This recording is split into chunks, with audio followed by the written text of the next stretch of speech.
Subscribe to our YouTube channel and press the bell icon to get the latest updates.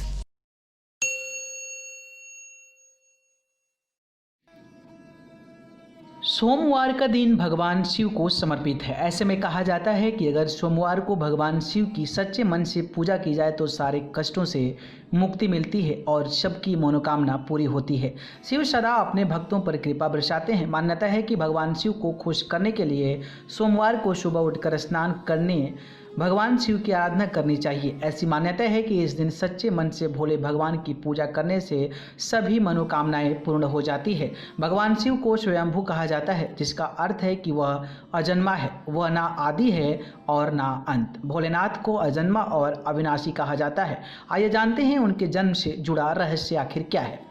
त्रिदों में भगवान शंकर को महत्वपूर्ण स्थान प्राप्त है। भगवान ब्रह्मचार्य सृजनकर्ता, भगवान विष्णु संरक्षक और भगवान शिव विनाशक की भूमिका निभाते हैं। त्रिदेव मिलकर प्रकृति के नियम का संकेत देते हैं। जो उत्पन्न हुआ है उसका विनाश भी होना तय है। इन त्रिदेवों की उत्पत्ति खुद एक रहस्य है। कई पुराणों का मानना है कि भगवान ब्रह्मा और भगवान विष्णु शिव से उत्पन्न हुए हैं। हालांकि शिव भक्त के मन में सवाल उठता है कि भगवान शिव ने कैसे जन्म लिया था। कहा जाता है कि भगवान शिव स्वयंभू हैं, जिसका अर्थ है कि वह मानव शरीर से पैदा नहीं हुए हैं। जब कुछ नहीं था तो भगवान शिव थे और सब कुछ नष्ट हो जाने के बाद भी उनका अस्तित्व रहेगा।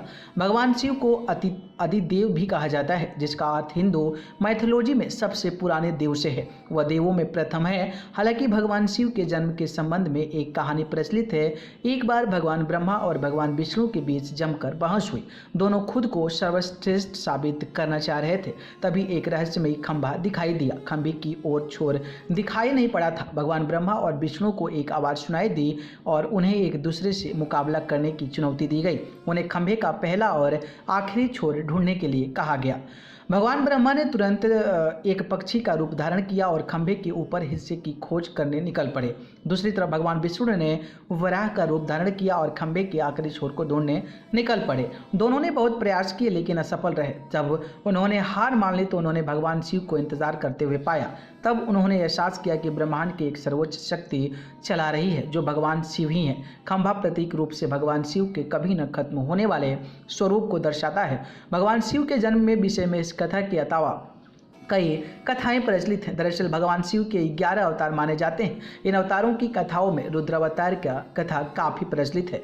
कुर्म पुराण के अनुसार जब सृष्टि को उत्पन्न करने में ब्रह्मा जी को कठिनाई होने लगी तो वह रोने लगे। ब्रह्मा जी के आंसुओं से भूत प्रेतों का जन्म हुआ और मुख से रुद्र उत्पन्न हुए। रुद्र भगवान शिव के अंश और भूत प्रेत उनके गण यानी शिवक माने जाते हैं। शिव पुराण के अनुसार भगवान शिव को स्वयंभू कहा गया है। शिव पुराण के अनुसार एक बार जब भगवान शिव अपने टखने पर अमृत मल रहे थे तब उससे भगवान विष्णु पैदा हुए। जबकि विष्णु पुराण के अनुसार शिव भगवान विष्णु के माथे के तेज से उत्पन्न हुए बताए गए हैं। संहारक कहने वाले भगवान शिव ने एक बार देवों की रक्षा करने हेतु जहर पी लिया था और वह नीलकंठ कहलाए।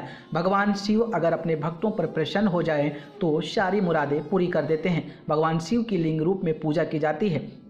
जटाधारी शिव शंकर को प्रसन्न करने में किसी भी मनुष्य को कठिनाइयों का सामना नहीं करना पड़ता है। उन्हें सच्ची श्रद्धा मात्र से ही प्रसन्न किया जा सकता है।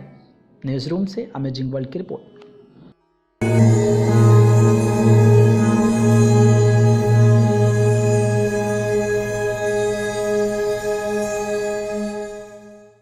Subscribe to our YouTube channel and press the bell icon to get the latest updates.